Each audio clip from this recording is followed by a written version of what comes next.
ईशानदेव सवितर्दुरितानि परासु यद्भद्रं तन्नयासु। ॐ भद्रं कर्णेभिः शृणुयाम देवा भद्रं पश्येमाक्षिभिर्यजत्राः स्थिरैरङ्गैस्तुष्टुवांसस्तनूभिर्विषेमहि देवहितं यदायुः।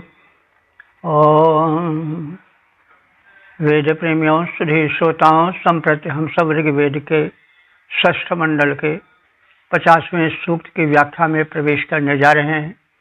इस सूक्त में कुल 15 मंत्र संग्रहित हैं। सभी मंत्र त्रिष्टुप नामक छंद में निबद्ध हैं।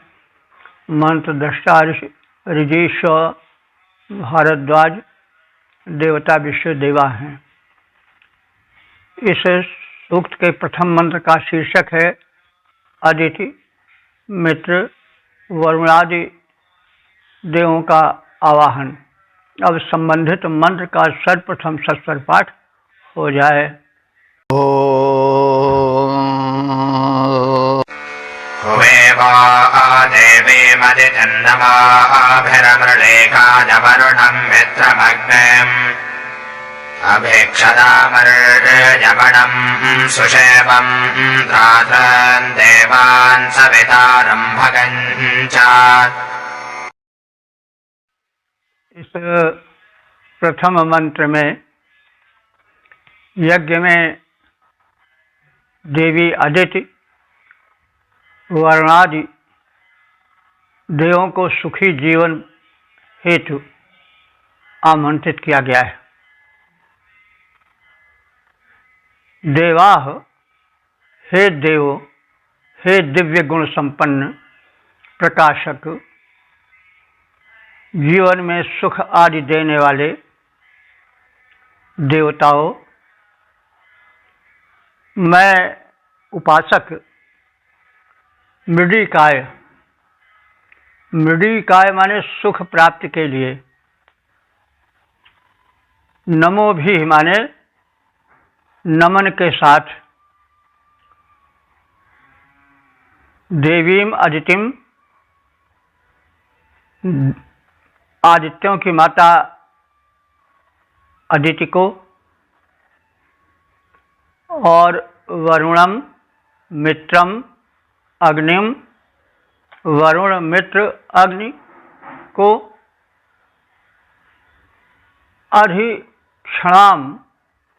अधिक्षदाम सुषेवम अर्यमणम।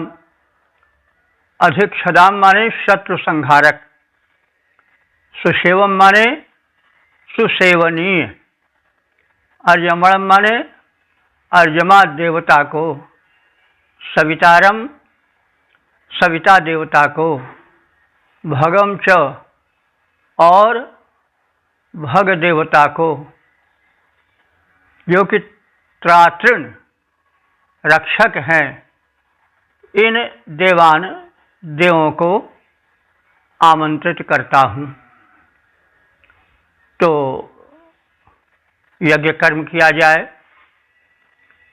तो बड़ा अच्छा है, क्योंकि यदि प्रातः अग्निहोत्र हो और जो त्रिकाल हो तब क्या कहना है, तो तमाम संकटों से हम मुक्ति पा सकते हैं। क्योंकि जब अग्नि में आहुति डाली जाती है तो आहुति औषधीय होती है, और उस आहुति से जो धूम निकलता है उससे पर्यावरण शोधन होता है, और घर के अंधेरे कोने में जो कीटाणु पनपते हैं उनका विनाश हो जाता है। तो रोगों के 80% कारण जो हैं वो कीट ही होते हैं, वायरसेस होते हैं कोई न कोई। तो यदि यज्ञ कार्य प्रारंभ हो जाए, वैदिक पूजन व्यवस्था प्रारंभ हो जाए तो बड़ा कल्याण हो जाएगा। यदि नहीं होता तो हम कम से कम प्रातः उठ करके, हो क्यों नहीं सकेगा, जब बड़े बड़े काम हो जाते हैं, हम डॉक्टरों के घर के चक्कर लगाते हैं, रोज दौड़ते हैं, और रोग जीर्ण हो जाता है तो कहाँ कहाँ जाते हैं, देश विदेश में। तो भाई जब समय उसके लिए निकाल लिया जाता है तो फिर इसके लिए निकलना क्या मुश्किल है कि हमें निरर्थक पीड़ा न सहनी पड़े, हमारा धन स्वास्थ्य आदि न विनष्ट हो। तो इस तरह से यज्ञ कर्म हो तब तो उत्तम है, होना भी चाहिए। वैदिक युग में ऐसा अनिवार्य था। लेकिन यदि ये नहीं है तो हम प्रातः सायं दोपहर जब बैठे ध्यान लगावें तो दिव्य शक्तियों का आवाहन करें, क्योंकि संसार शक्ति से संचालित है। तो जब शक्ति रहेगी तभी हमारी जिंदगी सुखमय हो पावेगी, सुरक्षित हो पावेगी। तो प्रत्येक स्थिति में जो हम शुभ कर्म करें, और शुभ ही करें, अशुभ न करें, क्योंकि जैसा करोगे वैसा भरोगे। तो हम गलत काम क्यों करें, हम शुभ काम करें, लेकिन उसमें देव शक्ति का आवाहन करें, क्योंकि विघ्न बहुत आते हैं और विघ्न नष्ट कैसे होंगे, शक्ति से। तो इसलिए देव शक्ति की उपासना के माध्यम से प्राप्ति आवश्यक है। हम देखते हैं कि जीवन में घोर से घोर संकट टल जाते हैं, कोई न कोई शक्ति हमारी सहायता करती है यदि हम सच्चे दिल से पुकारते हैं। यदि हम निर्दोष रहते हैं तो जो विरोधी शक्तियां हैं वे हमारा कुछ नहीं कर सकेंगी। बाल न बांका कर सके जो जग बैरी होए।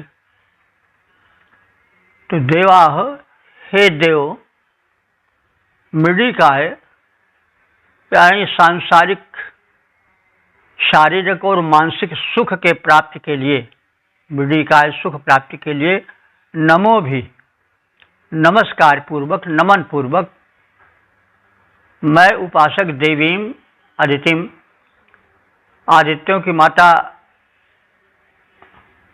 अदिति को,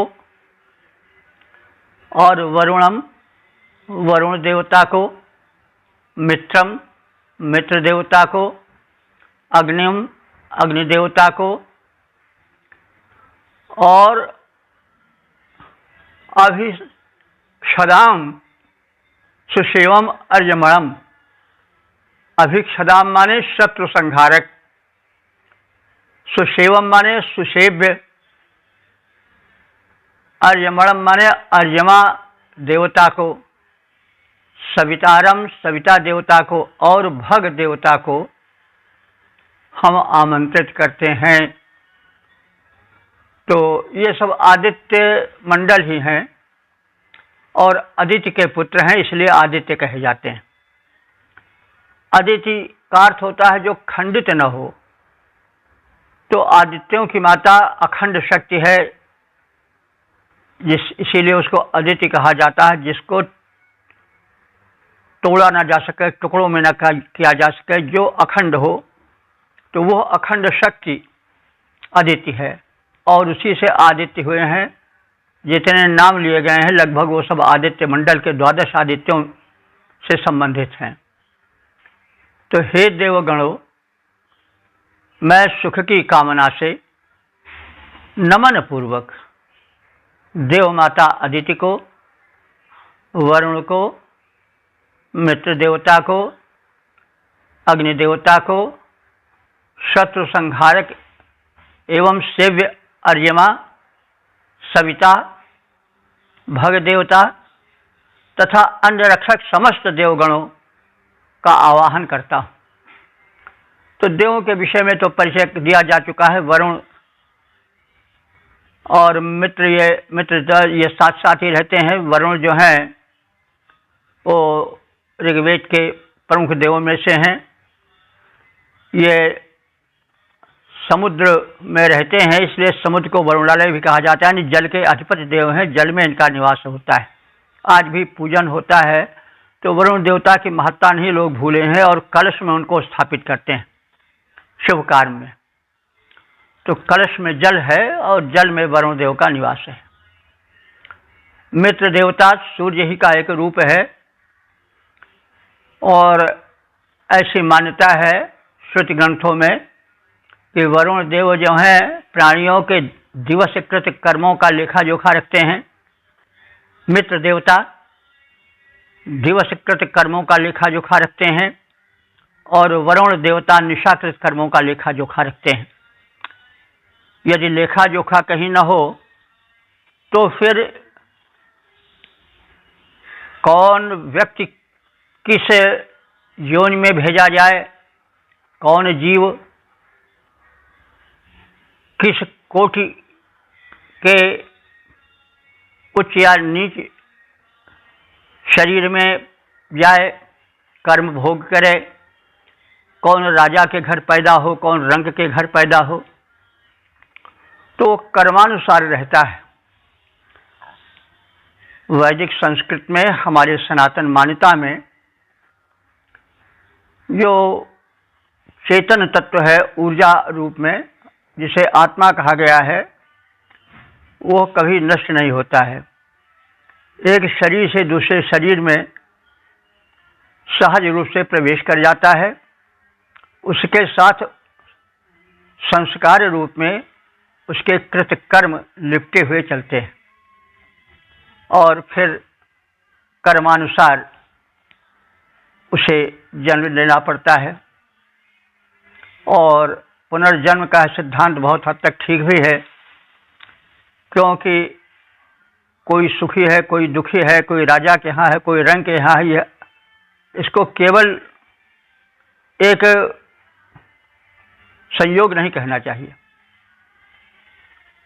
कभी कभी देखा जाता है कि निर्धन घर में अत्यंत दीनहीन परिवार में रहकर भी कोई बहुत उच्च पद पर चला जाता है, और कोई बहुत उच्च पद पर रहकर भी अपने कर्मवश नीच या निम्न श्रेणी में, भिखारी के श्रेणी में आ जाता है। बड़े बड़े सम्राट, उनके खानदान क्या कर रहे हैं, मुगलों के नवाबों के जो संतानें हैं वो पता नहीं क्या कर रही हैं। किसी का नाम तो आ नहीं रहा है कि ये औरंगजेब के संतान के हैं, उस परंपरा के हैं, मुगलों की परंपरा के हैं। सब भारत में ही कौन नवाबों के परंपरा के हैं। प्रायः जो आज के महत्वपूर्ण पदों पर मंत्रिमंडल आज में है, वे सब हम नहीं सुन पाए कि किसी नवाब की संतान हो। तो कहने की यह मतलब, संसार जो है वो कर्म से चलता है और कर्म कभी नष्ट नहीं होता, उसका लेखा जोखा रहता है। तो ये वरुण मित्र के संदर्भ में कहा गया। तो भाई जो हिसाब किताब रखे, बही खाता कायम करे, उससे तो मित्रता या उसका आवाहन या उसको सम्मान तो देना ही चाहिए। तो उसी संदर्भ में कहा जा रहा है, क्योंकि वेद व्यवहारिकता भी तो सिखाता है। जिससे कुछ प्राप्त करना हो उसका सम्मान आप नहीं करोगे, उसको बुलाओगे नहीं, तो फिर कैसे उससे कोई बात कह पाओगे। तो इसलिए दिव्य शक्तियों से परिचय आवश्यक है, और जहाँ पर कृपा राम की हुई तहाँ पर कृपा करे सब कोई। देव शक्ति के सहायता के बिना कोई व्यक्ति सफल नहीं हो सकता है, ऊंचा नहीं उठ सकता है। तो हे देवगणों, मैं सुख की कामना से नमन पूर्वक देव माता अदिति, वरुण, मित्र, अग्नि, शत्रु संहारक एवं सेव्य अर्यमा देवता, सविता देवता को आप सब जानते हैं। गायत्री मंत्र सविता पर ही आधारित है, और यह है सूर्य का प्रारंभिक रूप है, जो प्राची के कोने से प्रकाश फैलाता है और चुपके से झांकने लगता है, प्रकाश आनयन करता है यही। तो अर्यमा भी उसी मंडल, अदिति मंडल के हैं। ये सूर्य के ही एक रूप हैं, जो प्रगति है मतलब प्रगति से संबंधित है। अर्यमा देवता जीवन में जो प्रगति होती है वो अर्यमा की कृपा से होती है। सूर्य ही के सब रूप हैं और सब सूर्य ही के भिन्न भिन्न गुणों पर आधारित हैं। उसी तरह से भग देवता हैं और रक्षक समस्त देवगण। इनके अतिरिक्त और जो विश्व देवा हैं, क्योंकि सूक्त विश्व देवा है ना, इसमें समस्त दिव्य शक्तियाँ आ जाती हैं जिनकी गणना नहीं की जा सकती, जिनका कोई नाम भी नहीं दिया गया है। क्योंकि भाई नाम हर पत्ते का नहीं दिया जा सकता है। एक वृक्ष का नाम तो दिया जा सकता है, लेकिन कोई कहे कि भाई हर पत्ते पर का नाम बताओ तो संभव ही नहीं है। तो इस प्रकार से इस संसार वृक्ष में पत्ते बहुत हैं, शाखाएं बहुत हैं, लेकिन हर का नामकरण तो नहीं संभव है। कोई पूछे कि भाई नाम बताओ तो पूछने वाला भी मूर्ख है और उत्तर देने का कोई सवाल नहीं है, लेकिन उसको जो सही समझता है वो भी नासमझ ही है। कभी कभी हमने सुना है कि हिंदू धर्म पर लोग या सनातन धर्म पर लोग चुटकी लेते हैं और कहते हैं तुम्हारे यहाँ जो है वो 33 करोड़ देवता हैं, जरा नाम तो बताओ। तो भाई नाम कैसे बता पावे कोई नाम कहाँ तक कोई देगा। तो कहते हैं तुम्हारा धर्म है ही नहीं है, वो तो मतलब एक मजाक है। ऐसे धर्म में क्या करोगे जाकर के। तो समझाने वाले बहका देते हैं, लोगों को धर्मांतरण करा लेते हैं। तो भाई उनके लिए इस मंत्र को ध्यान में रखना चाहिए कि भाई कोई वृक्ष है, अब कोई पूछे बताओ इसमें कितने पत्ते हैं, तो पूछना भी मूर्खता है और सुनने वाला सुनकर अगर पूछने वाले पर विश्वास कर लेता है तो भी ना समझ ही है। नाम थोड़े कहा जा सकता, भाई पत्ता है आम के पेड़ का पत्ता है, नीम के पत्ता है, कुछ ऐसा तो कह सकते हो, लेकिन अब हर पत्ते का नाम तो कोई लेकिन पत्ता है करोड़ों की संख्या में हो सकता है किसी बड़े वृक्ष में, लेकिन पत्ते का नाम तो नहीं लिखा जा सकता है, बस पत्ता कहा जा सकता है। वैसे यह तथ्य भी है। अगणित दिव्य शक्तियां हैं, सबको नमन है, इसलिए उनको विश्व देवा कह दिया गया है। भाई ये सब कुछ देव ही देव है और है भी देव। कौन ऐसी चीज़ है जो हमको देती नहीं है। हम भले ना दे पावें वो बात अलग है, लेकिन जितना है, घर है, मकान है, ईंट है, पत्थर है, लोहा है, पेड़ है, पालो है, सब तो हमको देते ही रहते हैं। तो हम इनको देव क्यों ना कहें। तो इसलिए भ्रांति से दूर रहना चाहिए और वेद को सुनने वाले जो सज्जन हैं, सुधी हैं, वे सनातन धर्म पर जो लांछन लगाते हैं उनको सटीक मुंहतोड़ उत्तर देने को तत्पर रहें, क्योंकि सनातन संस्कृत नष्ट हो गई, वैदिक संस्कृत नष्ट हो गई तो समझ लीजिए दुनिया नहीं रहेगी। पद्य रूपांतरण देख लीजिए। देवगणों मैं बन सुखेच्छु, ऐसा उपाय अपनाता अदिति वरुण मित्र अग्नि को करके नमन बुलाता।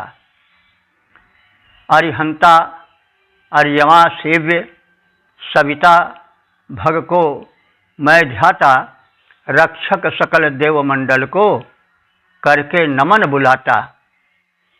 ओम वेद प्रेमियों, सुधी श्रोताओं, संप्रति हम सब ऋग्वेद के षष्ठ मंडल के 50वें सूक्त के दूसरे मंत्र की व्याख्या में प्रवेश करने जा रहे हैं। मंत्र दृष्टा रजिस्ट्रा भारद्वाज, छंद त्रिष्टुप, देवता विश्व देवा, शीर्षक है सूर्य देव से प्रार्थना। अब संबंधित मंत्र का सर्वप्रथम सस्वर पाठ हो जाए।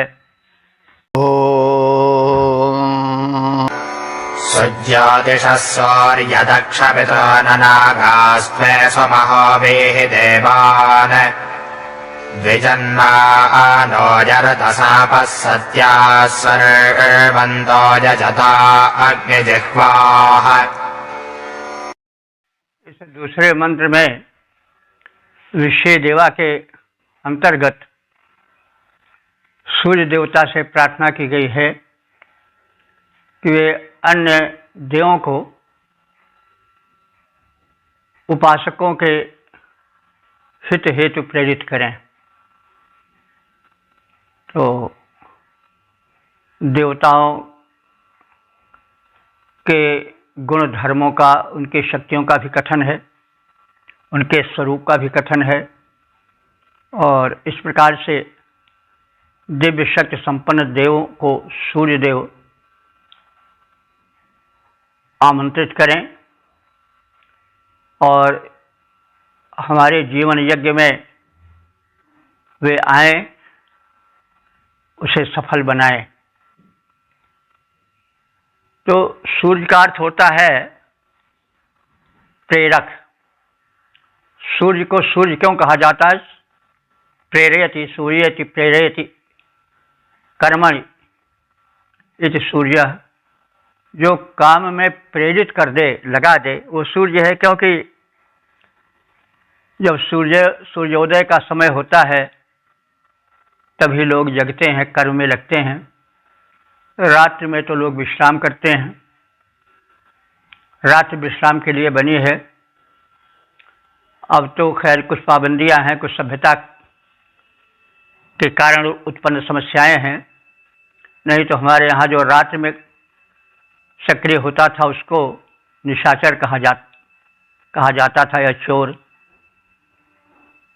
तो इसलिए दिन जो है वो कर्म का द्योतक है, निशा विश्राम का द्योतक है।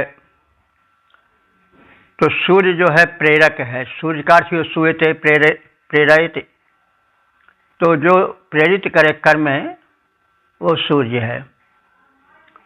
तो इसमें प्रेरक देवता सूर्य से अनुरोध किया जा रहा है कि वे देवताओं को बुलावें। स्वयं सूर्यदेव कैसे हैं? सुमहा, महान दीप्तिमान है और प्रेरक हैं। सुमहा सूर्य, हे महान दीप्तिमान प्रेरक सूर्य देवता,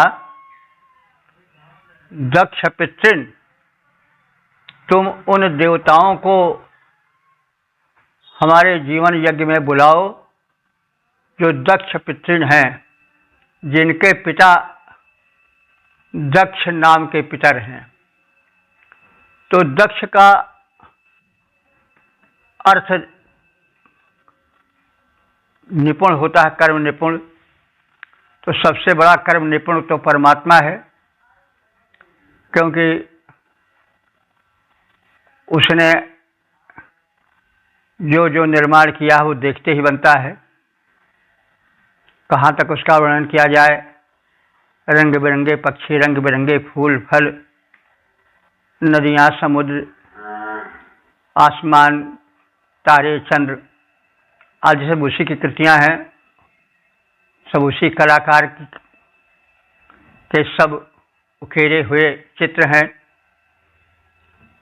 तो इसलिए वो तो महान है, और उस महान के ही पुत्र सब हैं दिव्य शक्तियाँ। पुत्र का मतलब हुआ उत्पन्न। तो वो तो एक परमात्मा है, लेकिन उसके अंगत स्वरूप तमाम दिव्य शक्तियाँ हैं। एको हम बहुश्याम, पहले ये तो सभी धर्म मानते हैं। वैदिक मान्यता से सभी मान्यता प्राप्त हैं, लेकिन संप्रदाय जितने हैं, यानी धर्म तो वैदिक धर्म है एकमात्र, उसी से सनातन है। और तो सब संप्रदाय है।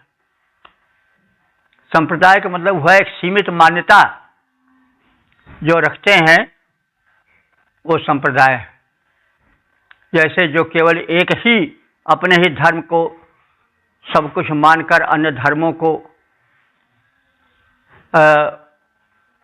या तो कुधर्म कहते हैं, या उसके मानने वालों को अपराधी कहते हैं, पतित कहते हैं। विरोध करते हैं। तो वे सब संप्रदाय हैं। धर्म तो वही है जो कि शाश्वत है, जिसके देवता सबके हैं, सूर्य हैं, चंद्र हैं, पृथ्वी हैं, हवा हैं, बादल हैं, ये सबके भाई किसके लिए ये नहीं देते, चाहे हिंदू हो, चाहे मुसलमान हो, चाहे ईसाई हो, चाहे ये तो सबके देव हैं।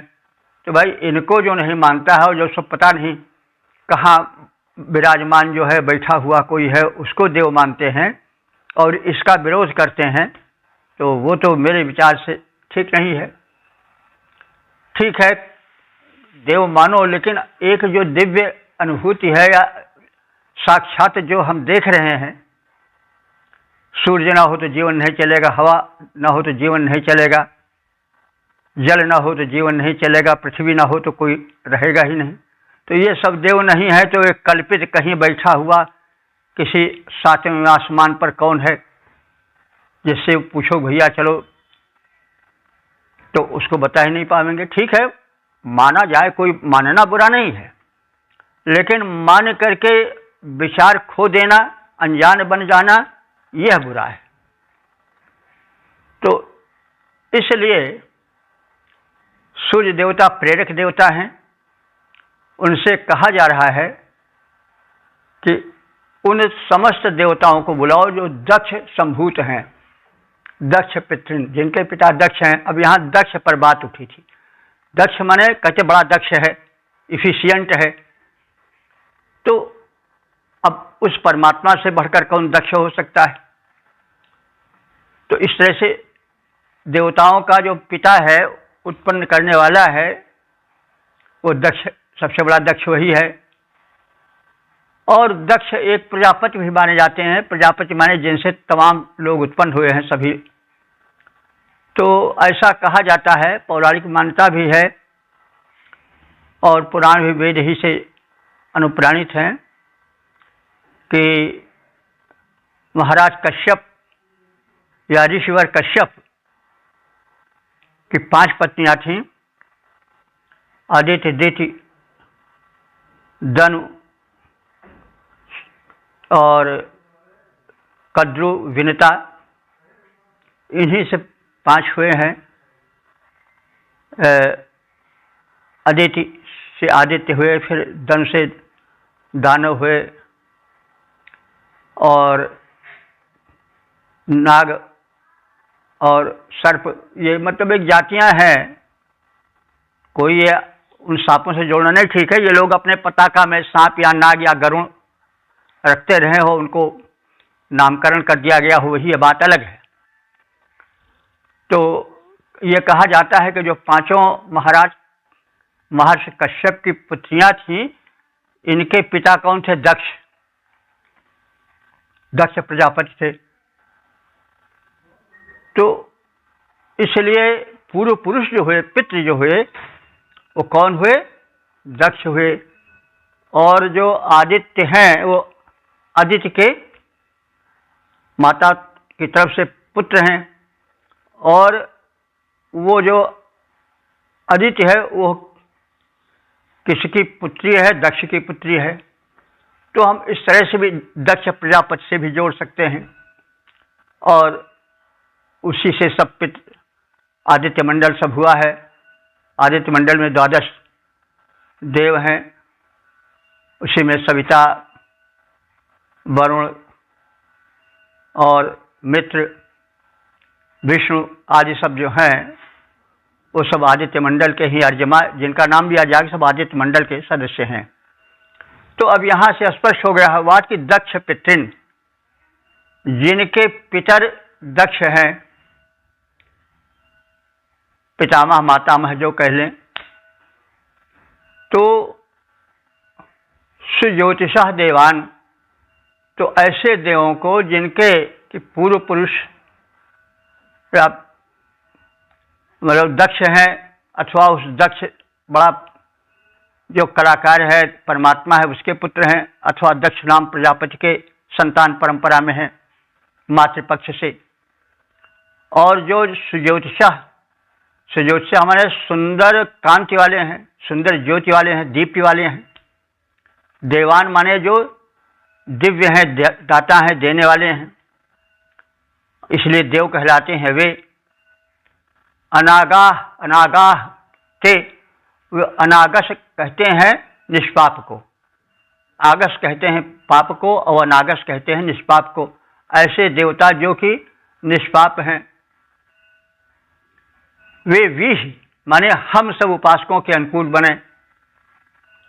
तो वे देवता जो द्विजन्माना, दो द्विज हैं, यानी दो प्रकार से जन्म लेने वाले हैं।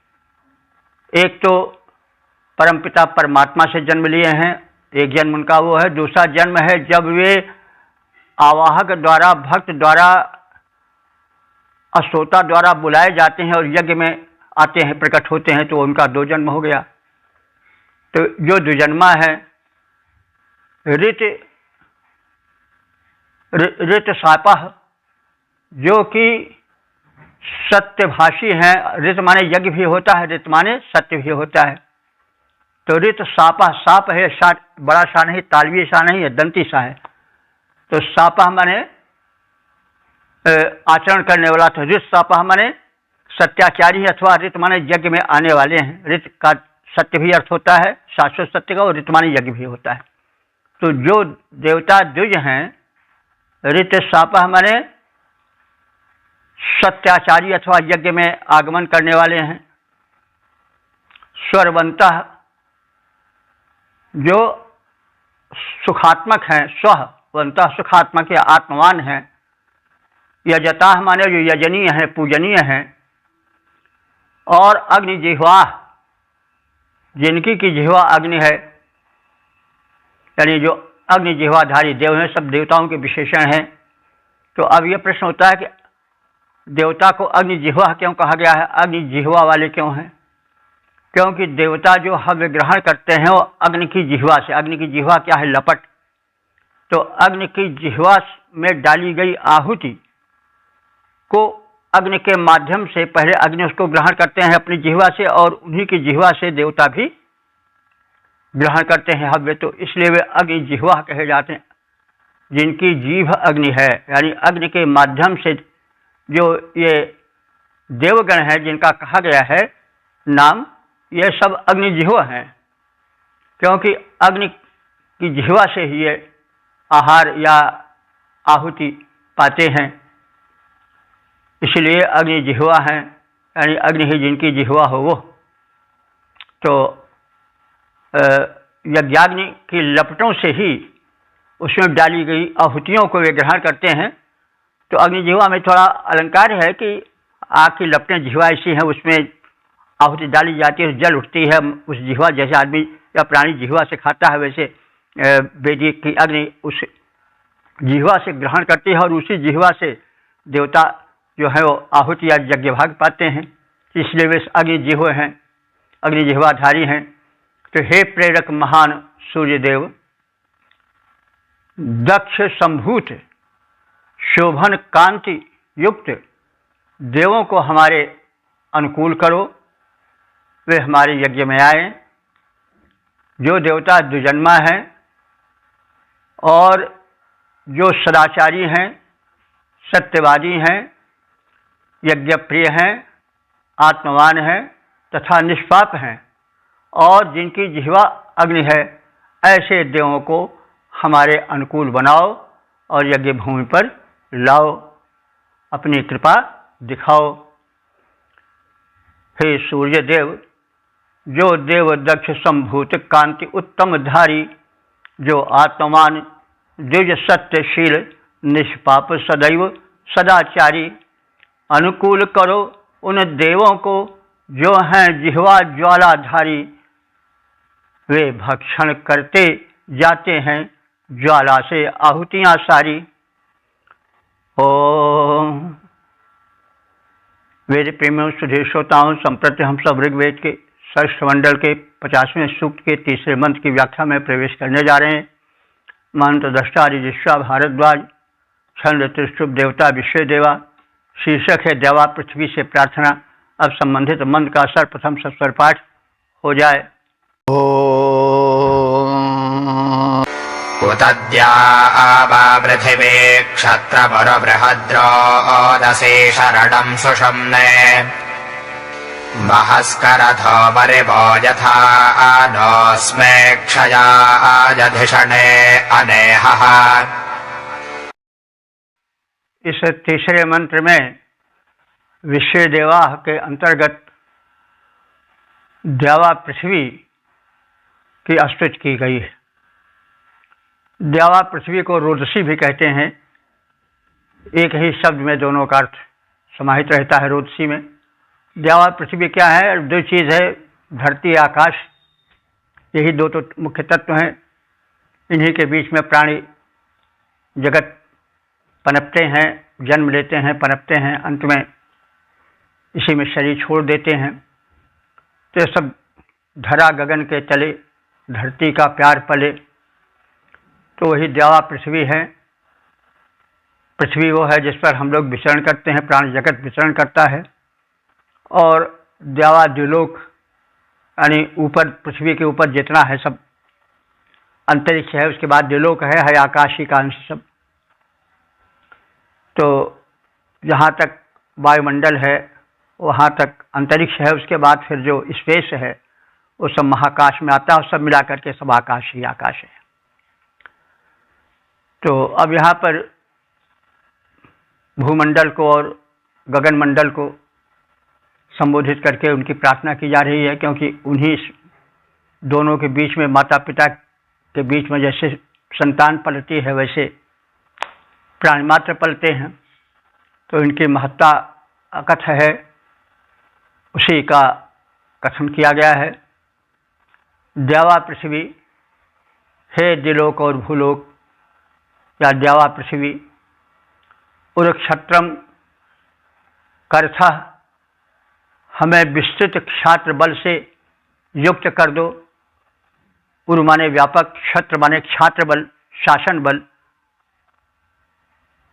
हुकूमत करने की, शासन करने की शक्ति दो।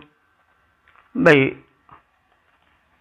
कहीं न कहीं तो हम शासक होते ही हैं, और नहीं शासक हैं तो अपने घर में अपने परिवार के तो शासक ही हैं। तो वही परिवार चलाने की क्षमता भी एक शक्तिमत्ता की अपेक्षा करती है। लोग परिवार नहीं संभाल पाते हैं, तो उसके लिए शक्ति आवश्यक है। शक्ति बिना हम अपने को ही नहीं संभाल पाते हैं, परिवार तो फिर भी कुछ उससे दूर है। तो द्यावा पृथ्वी से शक्ति मांगी जा रही है कि हमें उर्क्षत्रम करथा, व्यापक क्षात्र बल से, शासन या अनुशासन के बल से युक्त करो। रोदसी माने द्यावा पृथ्वी, दिलोक भूलोक, सुषुम्ने बृहत शरणम, अच्छी तरह सुख देने वाले हमको बृहत भवन दो। सुषुम्ने माने सुंदर सुख वाले, बृहत माने व्यापक, शरण माने आश्रय। तो घर आश्रय देता है नहीं, तो उसी आश्रय देने वाले को शरण कहा गया है, अर्थात घर, गृह, भवन। तो सुषुम्ने बृहत शरणम धात, हमें अच्छी तरह से सुखप्रद व्यापक भवन दो। महावरिवह न यथा, हमें वरिवह माने धन, महा माने व्यापक, न माने हम सबको वही है, यथा माने यथा संभव। तो हम सबको यथा माने यथा संभव, महावरिवह माने अधिक धन दो, वरिष्ठ धन दो, यथा जो संभव हो सके वो। धीषणे, हे धारण करने वाली द्यावा पृथ्वी, क्योंकि भाई द्यावा पृथ्वी जमीन और आकाश के बीच में ही तो सब रहते हैं, जमीन पर आकाश यही तो है। तो इसलिए इनको धीषण कहा गया है, माने धारण करता कहा गया है। तो हे जीव जगत को धारण करने वाले आकाश और भूमंडल, अस्मे अनेहा क्षयाय। आप घर तो दो ही, लेकिन उसके साथ ही साथ अस्मे माने हम सबके लिए, अनेहा, अनेहा माने पाप रहित, क्षय, क्षय माने होता है घर। तो हमारे क्षय को, ये हम कई बार कह चुके हैं कि आजकल तो क्षय अच्छे अर्थ में नहीं प्रयुक्त होता है, लेकिन वैदिक संस्कृत में क्षय अच्छे भवन के लिए प्रयोग होता था। तो अस्मे अनेहा क्षया, हमें आश्रय दो, घर दो, लेकिन कैसा हो वह, अनेहा माने पाप रहित हो, हमारे घर में पाप कर्म ना हो, क्योंकि पाप सदैव पीड़क होता है। संसार में कोई भी पीड़ा है, कोई भी कष्ट है, तो उसके पीछे कोई न कोई पाप है। और पाप की परिभाषा बड़ी व्यापक है। हम जो शास्त्र निर्धारित से मतलब हुआ कि जो सदग्रंथों में या विशेषज्ञों द्वारा कहा गया हो वही शास्त्र है। तो जैसे खान के, पान के, सोने के, जगने के, उठने के, नित्य क्रियाकर्म के कुछ नियम बताए गए हैं। उन नियमों का जहाँ उल्लंघन होता है वही पाप हो जाता है। खान पान, सोने, जागने, उठने, बैठने, बोलने, चालने में कुछ मर्यादाएं हैं। तो उन मर्यादाओं का जहाँ उल्लंघन हो जाता है वहीं पर पाप हो जाता है। और फिर जब पाप हो गया तो पाप को भोगे बिना छुट्टी नहीं है। तो इसीलिए कहा जा रहा है कि भाई हे देवा पृथ्वी, तुम समर्थ हो, सबको धारण करने में सक्षम हो, हमें उत्तम घर मिले, लेकिन उसके साथ साथ वो अनेहा माने पाप शून्य हो, दुष्कर्म उसमें न हो, क्योंकि पाप पीड़क होता है, तो शुभ कर्म ही उसमें होते रहें। तो हे देवा पृथ्वी, हमें विस्तृत विशाल भवन दो, हमें विशाल क्षात्र बल दो, हमारे घर को निष्पाप बनाओ और यथासंभव संपत्तियां प्रदान करो। हे देवा पृथ्वी देवी, हमें विस्तृत विशाल घर दान करो, दो हमें क्षात्र बल विपुल और घर में विशाल संपत्ति भरो। हे धारण करता देव प्रवर, हम सबका घर निष्पाप करो, बल वैभव से घर भरा रहे, दारिद्र्य और दुख द्वंद्व हरो। ओम। वेद प्रेमियों सुधी श्रोताओं, संप्रति हम सब ऋग्वेद के षष्ठ मंडल के 50वें सूक्त के चौथे मंत्र की व्याख्या में प्रवेश करने जा रहे हैं। मंत्र दशाश्वा भारद्वाज, छंद त्रिशुभ देवता विश्व देवा। शीर्षक है मरुत गणों से प्रार्थना। अब संबंधित मंत्र का सर्वप्रथम सस्वर पाठ हो जाए। ओम। आनो रुद्रस्य सोनवो नमन्तामद्या होता सोमसवो धृष्टाः यदेवर्भे महति वा आहितासो बाधे मरुतो अह्वा आमदेवान्। इस चौथे मंत्र में मरुत देवों की प्रार्थना है। ये क्षत्रिय प्रकृतिक देव हैं, इंद्र के प्रमुख सहायक हैं। जीवन एक युद्ध है, जैसा हम कहते आए हैं कि मनुष्य को सदैव संघर्ष करना पड़ता है, कभी रोग से, कभी शोक से, कभी शीत से, कभी उष्ण से, कभी अपने से, कभी पराये से। तो युद्ध से छुटकारा नहीं मिल सकता। कोई युद्ध बड़े होते हैं, कोई युद्ध छोटे होते हैं, लेकिन हार तो हार है। इसलिए हार का हार ना पहनना पड़े, विजय का ही हार पहनना पड़े। इसलिए प्रार्थना है समर्थ देवता मर्तों से, कमजोरों से नहीं प्रार्थना की जाती है। तो हे जीवट वाले समर्थ मर्तों, तुम सब रुद्र से सुनवा, रुद्रदेव के पुत्र हो। तो रुद्र के पुत्र रुद्रीय कहे जाते हैं ये मरुदगण। रुद्र एक प्रचंड देवता हैं। तो जब पिता ही प्रचंड हैं तो पुत्र पर तो उनका प्रभाव पड़ेगा ही। तो ये जो मरुदगण है ये रुद्र के पुत्र हैं, लेकिन इतना ही नहीं है कि ये बस क्रोध करते हैं, वसवः ये निवास स्थान भी प्रदान करने वाले हैं, बसाने वाले हैं, और अधृष्टा, और ये दबाए नहीं जा सकते हैं, अधृष्ट हैं, अहिंसित हैं। तो ये बड़ी चीज है कि जो रक्षक है वो अगर दब जाए और स्वयं पराजित हो जाए तो दूसरे की रक्षा क्या करेगा। इसीलिए जो विशेषण दिए गए हैं वे सब साभिप्राय हैं। ये जो मरुदगण हैं ये रुद्री हैं, रुद्र के पुत्र हैं, और आवास देने वाले हैं, आश्रय देने वाले हैं, और दूसरे इनको दबा नहीं सकते हैं, ये अहिंसित हैं। अद्य हुताशा, आज तुम हम सबके द्वारा हुताशा माने आवाहित किया जा रहे हो, आवाहित हो रहे हो, और नह आनमन्ताम, हमारे पास आओ, और मरुतः देवान, जो मरुत देवों को अर्भे महति बाधे, बाधे माने युद्ध में। अब बाधे तो बाधा के लिए आता है, लेकिन यहाँ पर युद्ध के लिए आया। युद्ध में तो बाधा होती ही है, वो स्वयं बाधा बनकर आता ही है। तो अर्ये महति बाधे, तो अर्भे एक शब्द है, अर्भे माने छोटे और महति माने बड़े, बाधे माने युद्धों में।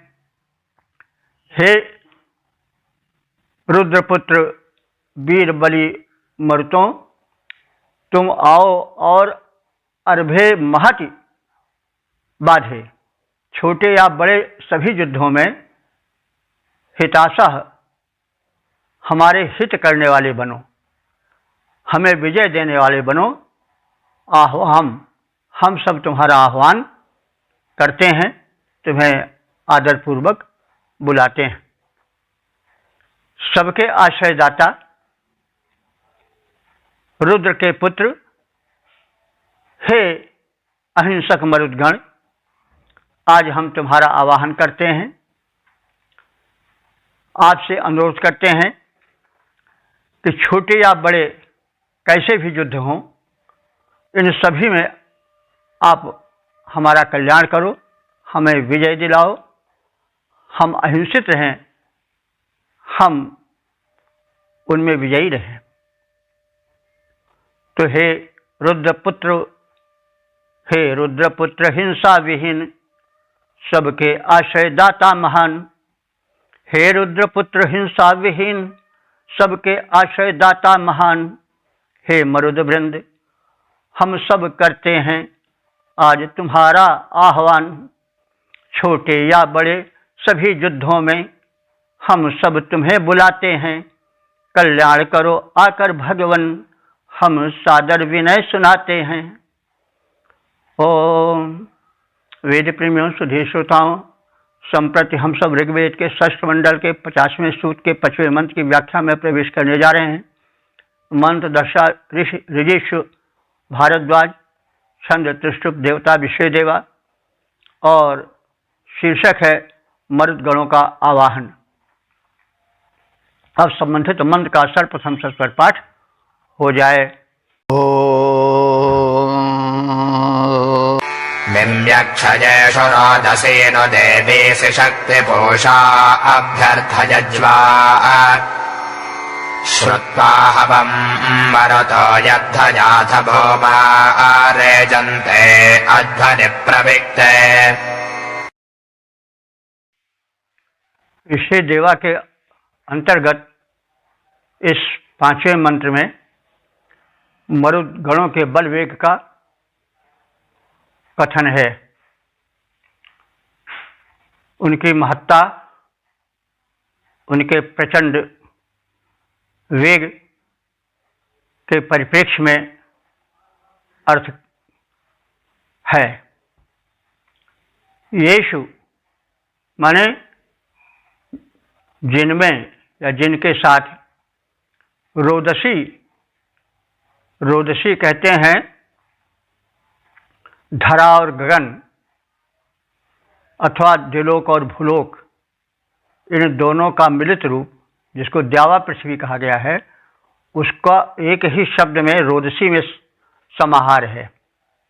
तो रोदसी का अर्थ हुआ अवनी अंबर यथा धरा गगन या द्युलोक भूलोक। तो येषु रोदसी देवी मिमिक्षनु, जिनके साथ तेजस्वी द्यावा पृथ्वी मिली हुई हैं, यानी द्यावा पृथ्वी के मध्य में जो विचरण करते हैं।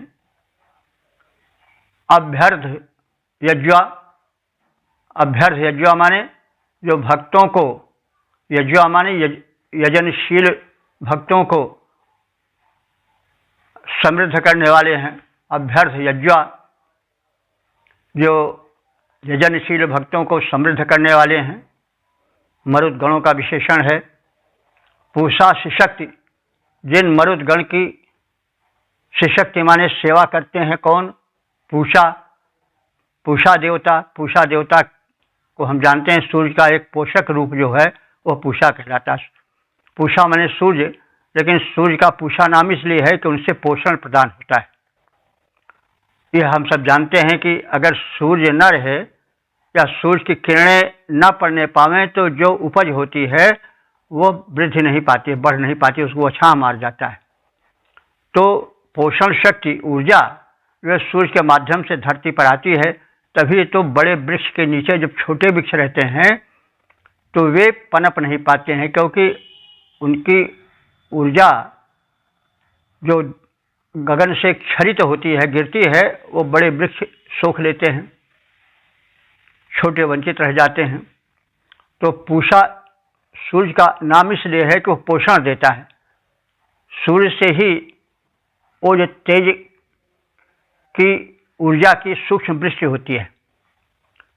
तो मरुदगणों के महात्म्य को, उनकी महत्ता को द्योतित करने के लिए कहा गया है कि मरुदगण इतने महान हैं कि पूषा जो कि पोषण प्रदान करते हैं, वे भी उनकी सेवा करते हैं। मरुता, हे मरुदगण, हवम श्रुत्वा, हमारे आवाहन को सुनकर, यत हो यवथ, जब तुम आते हो, यत यवथ यानी जब तुम आते हो, अध्वनि प्रविक्ते भूमरेजंत। अध्वनि माने मार्ग में चलने पर भूम रेजंते, भूमियां कंपित हो जाती हैं। अर्थात जिस मार्ग से तुम चलते हो वह मार्ग और वहाँ की भूमि कांप उठती है। तो भूमि कांप उठती है मतलब भूमि पर रहने वाले पशु प्राणी सब कंपित हो जाते हैं। आंधी तूफान के वेग से कौन नहीं कंप जाता है। तो मरुदगण जो है वो आंधी तूफान चक्रवात आज के देवता ही हैं।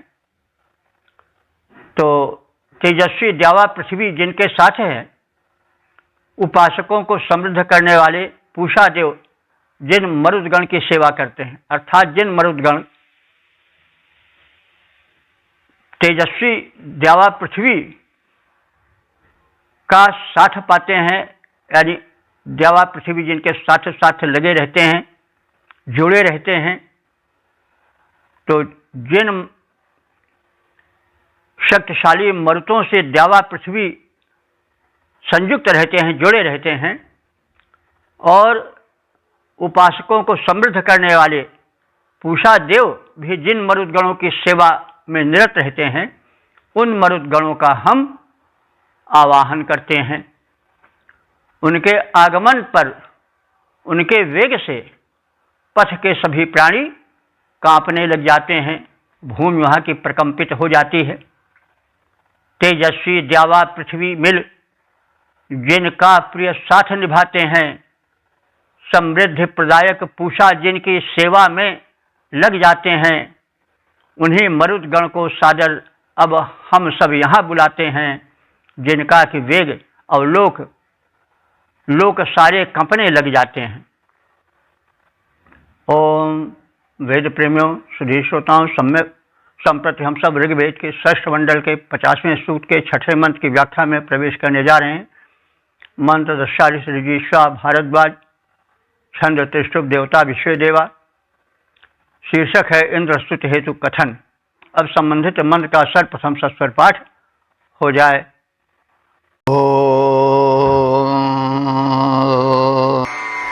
अभित्यं वीरङ्गरवणसमर्चेन्द्रं ब्रह्मणाजरितर्नवेन श्रवदिद्धममवचस्तवानो रासद्वाजाङ्कुपमहो गृणानः।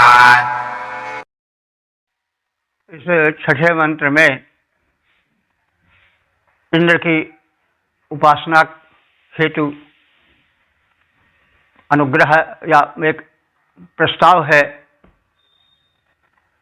कि इंद्र अनुग्रह करने वाले हैं, उनकी अनुग्रह प्राप्ति हेतु इंद्र की उपासना हो। वे धन धान्य प्रदायक हैं, इसलिए उनकी उपासना हो। तो इस संदर्भ में स्तुतिकर्ताओं से अनुरोध किया जा रहा है कि जरितः हे स्तुतिकर्ताओं, त्यम वीरम गिर्वणसम इंद्रम अभिअर्च। तम माने त्यम माने उस, वीरम माने वीर, गिर्वणम माने स्तुत करने योग्य इंद्र की तुम सब नवीन ब्रह्मणा, नवीन स्तोत्रों से, ब्रह्म कहते हैं वेद मंत्र को या स्तुति मंत्र को, तो नवीन ब्रह्मणा माने नवीन स्तुति मंत्रों से, ऋचाओं से अभिअर्च, भली प्रकार से समर्चना करो, स्तुति करो। तो हे स्तोताओ, उस वीर और स्तुत्य इंद्र की, वंदनीय अभिनंदनीय इंद्र की नवीन वेद मंत्रों के द्वारा, नवीन स्तोत्रों के द्वारा अभिअर्च विधिवत स्तुति करो। क्योंकि अस्तवानः इंद्र, स्तुति से प्रसन्न किया गया इंद्र, हवम उपश्रवत, जब वो स्तुति को निकट से सुन लेता है तो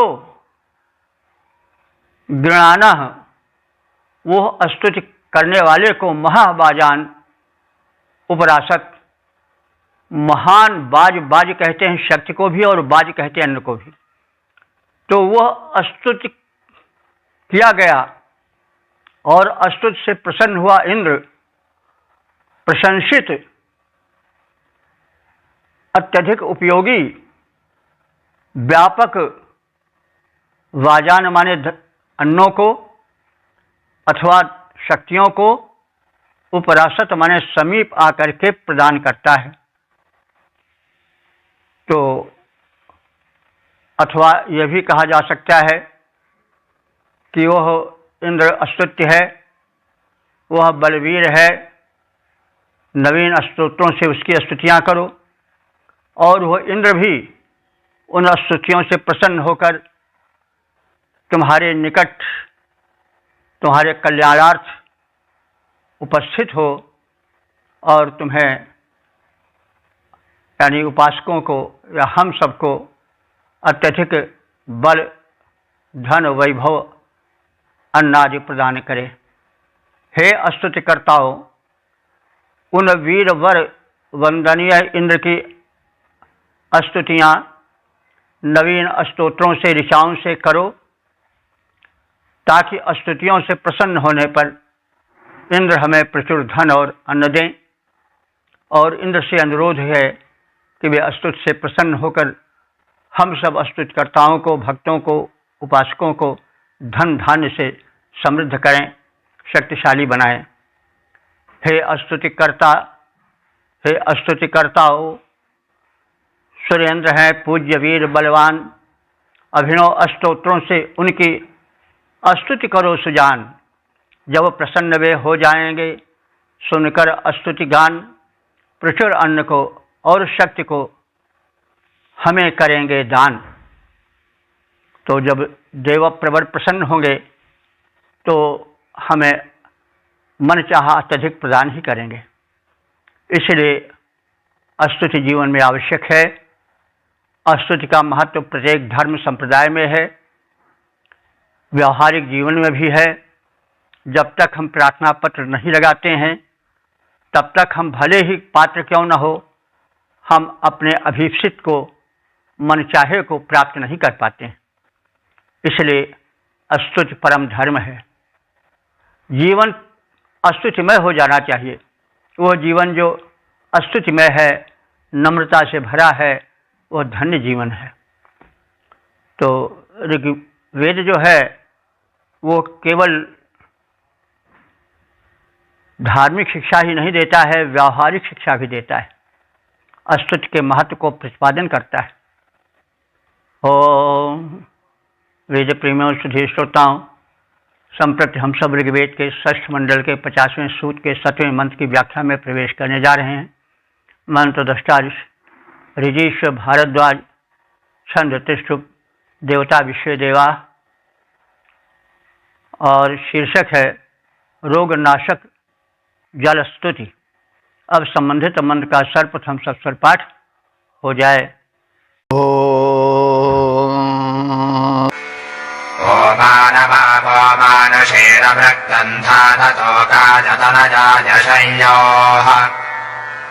योऽयं हिष्ठाभिषजो मातृतमा विश्वस्य स्थातुर्जगतो जनित्रीः। इस 7वें मंत्र में जल की महत्ता का कथन है।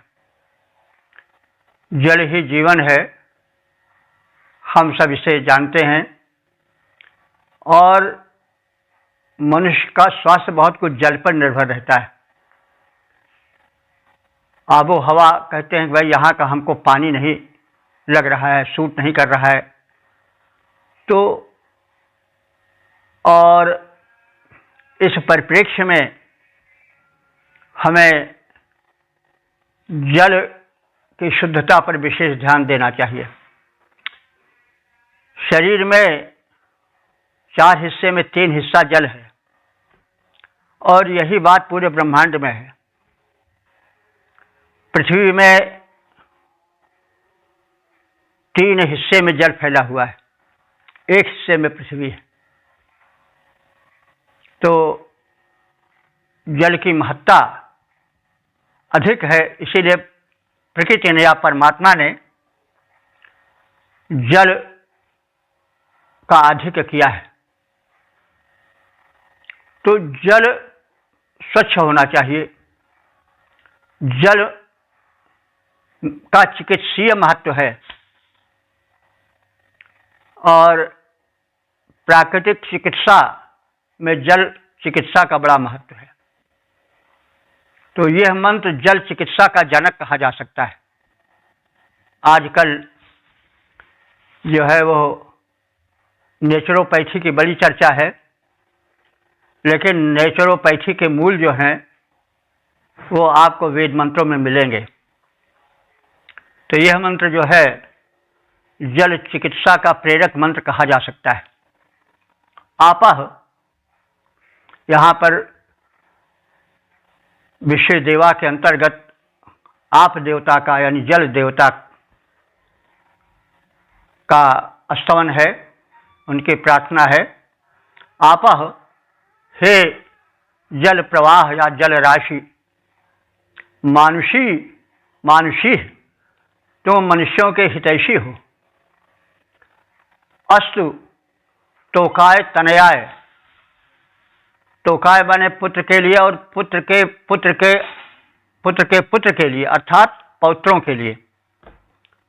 तो हे जल देवता, तुम हमें हमारे साथ ही साथ हमारे पुत्रों और हमारे पौत्रों के लिए अमृतम ओमानम धात, अमृतम माने अहिंसित, कष्ट न देने वाला, ओमानम माने उपद्रवहीन अन्न प्रदान करो। ओमानम धात, ओमानम माने उपद्रवहीन अन्न, तो अहिंसित अमृतम ओमानम अहिंसित और उपद्रवहीन अन्न प्रदान करो। विश्वस्य स्थातु जगतः जनित्री, विश्वस्य माने संपूर्ण सचराचर, और स्थातु माने स्थातु कैसे जो स्थावर है, और जगत माने जो जंगम है, चलने फिरने वाले हैं। तो प्राणियों को दो भागों में बांटा गया है, एक स्थावर और एक जंगम। तो स्थावर जैसे वृक्ष लतादि हैं, ये सब एक जगह पर टिकी रहती हैं, इसलिए स्थावर हैं। और जंगम इसलिए हैं कि जो चलते फिरते हैं, जैसे पशु पक्षी मनुष्य आदि। तो इस प्रकार से प्राणी को दो भागों में बांटा गया है, स्थावर और जंगम। तो जंगम के लिए जगत आया है। तो जगत भी जगत इसलिए कहा जाता है कि वह कभी टिकता नहीं है।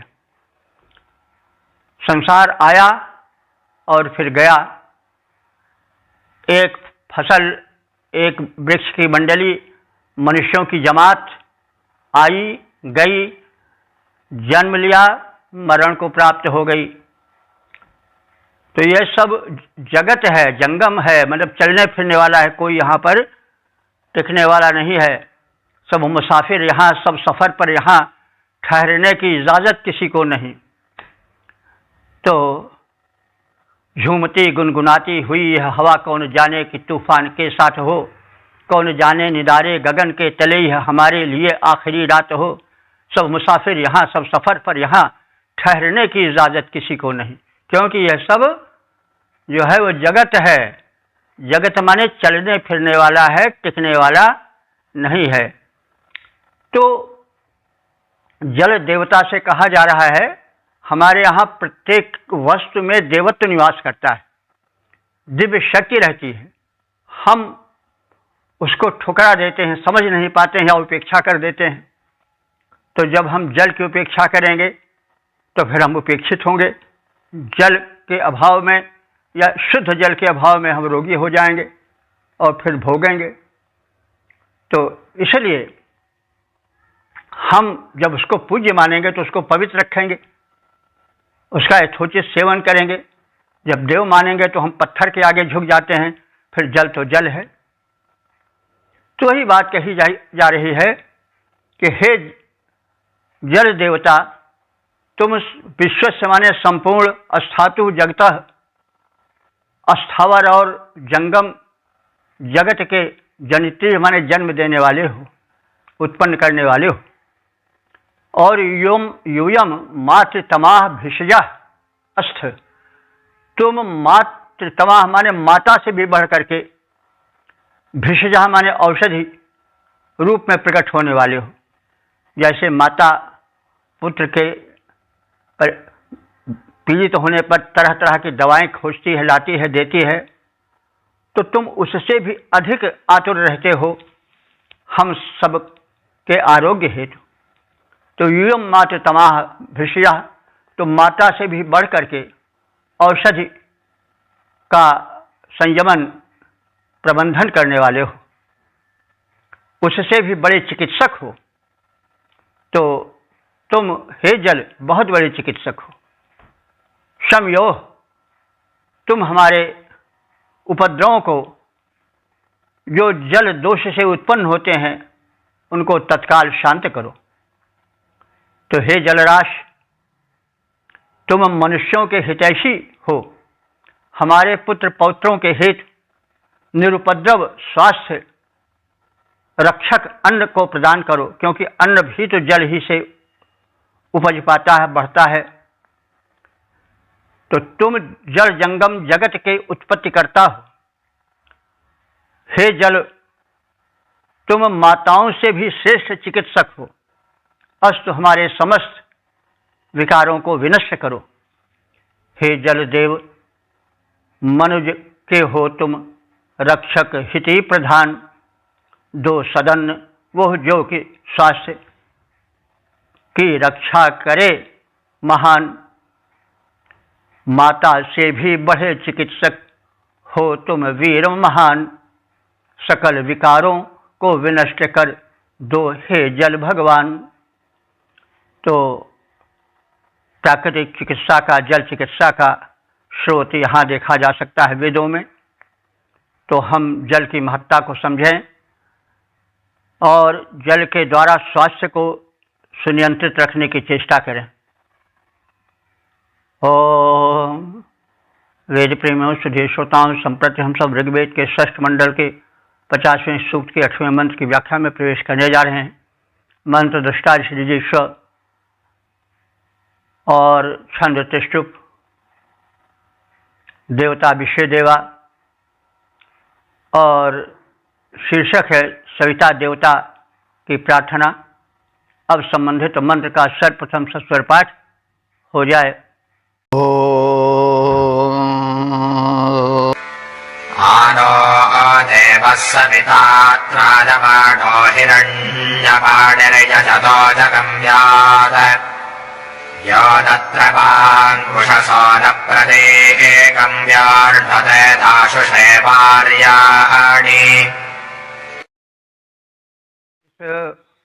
8वें मंत्र में विषय देवा के अंतर्गत सविता देवता की प्रार्थना है, उनकी महत्ता का कथन है, उनके प्रकाशक स्वरूप का चित्रण है और उन्हें अभीष्ट प्रदान हेतु यज्ञ में आमंत्रित किया गया है।